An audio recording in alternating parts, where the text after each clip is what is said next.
It can take you on adventures in faraway lands, and it can help you navigate a bus schedule. It can teach you about the latest scientific discoveries, and it can also help you prepare dinner.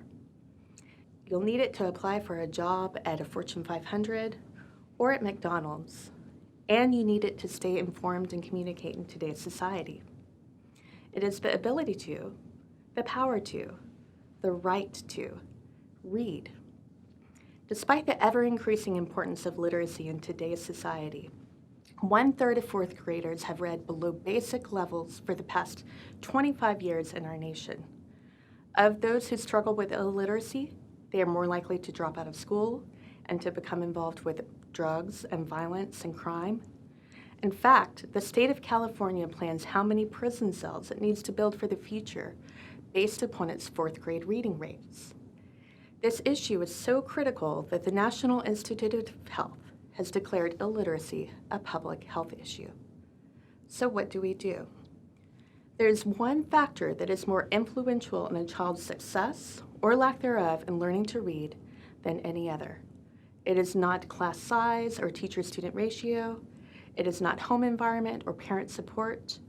It's not socioeconomic status.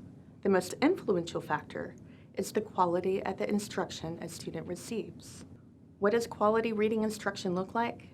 Through decades of empirical research, we have consistently found that children best learn to read when they are taught the structure of the language in a direct, explicit, and systematic fashion. In fact, brain imaging studies showed changes in the way the brain functions of struggling readers, not through medication, not through surgery, but through this evidence-based instruction. Can children learn to read through other approaches? Some, yes, but approximately 40% of children will always struggle with reading if they do not receive this type of evidence-based instruction.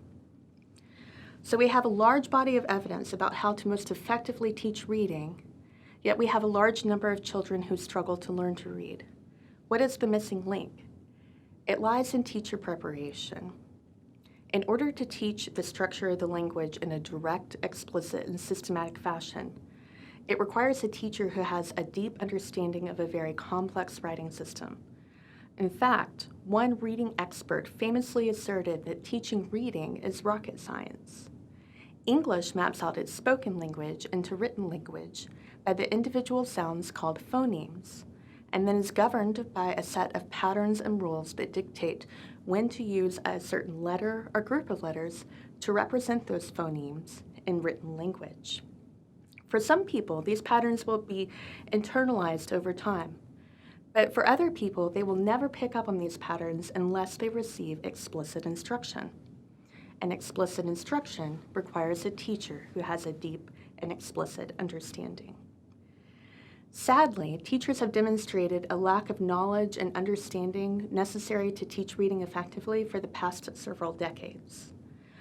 But thankfully, the tides are beginning to shift. There are recent initiatives from the grassroots to national level geared toward closing this gap between research and practice in the field of reading instruction.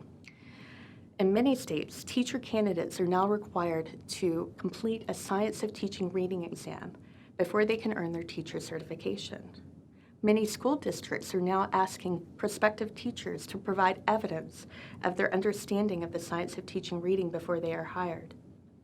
There is even a large social media movement in which groups of teachers are joining together to learn about and discuss how to implement the Science of Teaching reading in their classrooms. Reading is critical for success in life, and it is criminal to provide our children anything less than the best opportunity to learn to read. The Science of Teaching reading is making headway, and because of this, I believe we can have great hope for our future.